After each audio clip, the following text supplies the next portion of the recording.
একজন part timer রাজনীতিবিদ এবং ফুল টাইমার তোলাবাজ, তিনি বিভিন্ন জনসভা করছেন এবং সেই জনসভার মধ্যে তিনি মাঝখানে জ্যান্ত ভূতদেরকে দিয়ে র্যাম্প ফাটিয়েছিলেন।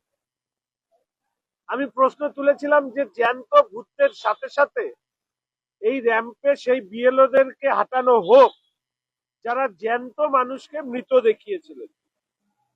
তারপর থেকে জ্যান্ত ভূতের কাহিনী আমাদের রাজ্যে আর বেশি শোনা যাচ্ছে না। তো আজকে আমি একটি আপনাদের অডিও শোনাচ্ছি এবং এই অডিওতে আপনারা পশ্চিমবঙ্গের জনগণ নিশ্চিতভাবে উপলব্ধি করবেন যে রাজ্য জুড়ে এই যে বিভিন্ন হিয়ারিং সেন্টারে যে গন্ডগোল হচ্ছে, সেই গন্ডগোলের সূত্রপাত কোথায়। আমি শুনেছিলাম যে বিশেষ ধরনের অ্যাসিড যদি মাটিতে দিয়ে দেওয়া হয় তখন এক বিশেষ ধরনের প্রাণী মাটির গর্তের থেকে বাইরে বেরিয়ে আসে।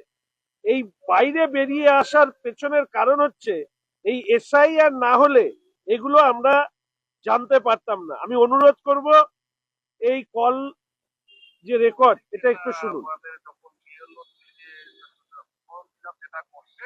আর আমাদের যে একটা যে অ্যাপ্লিকেশন ছিল সেটার মধ্যে মানে ভুল তথ্য এসে গেছে, তো সেটার জন্য আপনার 2 ছেলের জায়গায় 8 ছেলে হয়ে গেছে। এমনকি আমাদের গ্রামের অনেক মানুষেরই এরকম হয়ে গেছে, যাদের 2 ছেলের জায়গায় 18 ছেলে হয়ে গেছে। 2 ছেলের জায়গায় হিয়ারিং এর নোটিশ পাওয়ার পরে ছেলে এবং বাবা যখন হিয়ারিং সেন্টারে উপস্থিত হন, তিনি শোনেন যে তারা হচ্ছে 8 ভাই, অর্থাৎ তার সাথে আরো 6 নতুন ভাই যুক্ত হয়েছে। তিনি বলছেন যে তার গ্রামে যাদের হয়তো 2 জন ভাই বোন আছে তাদের দেখা যাচ্ছে 18 জন ছেলে মেয়ে হয়ে গিয়েছে।